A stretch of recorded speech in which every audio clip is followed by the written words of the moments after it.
Blessings this Saturday. We are over the halfway point of the Lenten season, and wherever you are on your journey, I pray that it has been a sacred Lent for you. If you have faltered, drifted, or fallen in your Lenten resolutions, don't worry. You can always start anew. This isn't an Olympic sport where God takes off points for imperfections. Rather, the Lord invites us to either keep going or to try again and again and again. And as always, the Lenten Saturday readings give us an encounter between the Pharisees and the tax collectors. I particularly love the way St. Luke describes the audience of today's parable. He says these were people convinced of their own righteousness, despising everyone else. Ouch. Now, the story Jesus tells is that of a Pharisee and a tax collector going to the temple to pray. Again, let's remember that the culture of the first century Palestine regarded Pharisees as compassionate heroes and tax collectors as scam artists that preyed on the vulnerable.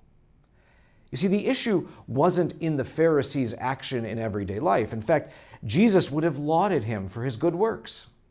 The issue was that the Pharisee felt that his works made him perfect. And to illustrate this, Jesus tells us that such an admission was made before God, who is perfect. In the same way, Christians who are church-going, generous with their money, thoughtful and active in their faith engagement, and kind to those around them, may think that they have checked off all the boxes. They have fulfilled all their Lenten promises. They have won the race. If that is us, or if we are tempted to look at our faith that way, Jesus has some thoughts. Again, this is not a solo athletic competition where the one with the most points wins, because thinking like this will always leave us alone on the field. The psalmist today reminds us of what God really wants. It is mercy I desire, says the Lord. It takes humility to admit, no matter how awesome we are at the church thing or the kindness thing, we are all still imperfect on our own. That's not to put you or me down, but we need God and we need others. So if we were to compare our faith in any way to athletics, the team sport analogy might be our best option.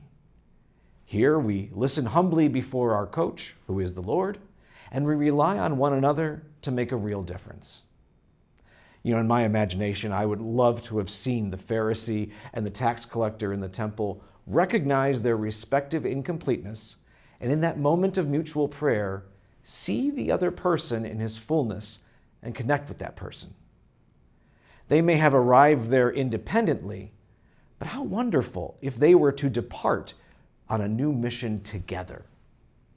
So for the rest of us in the rest of this Lent, don't go it alone. Even if you're awesome at Lent, find a partner. And if you have fallen flat on your face this Lent, find someone to walk with you.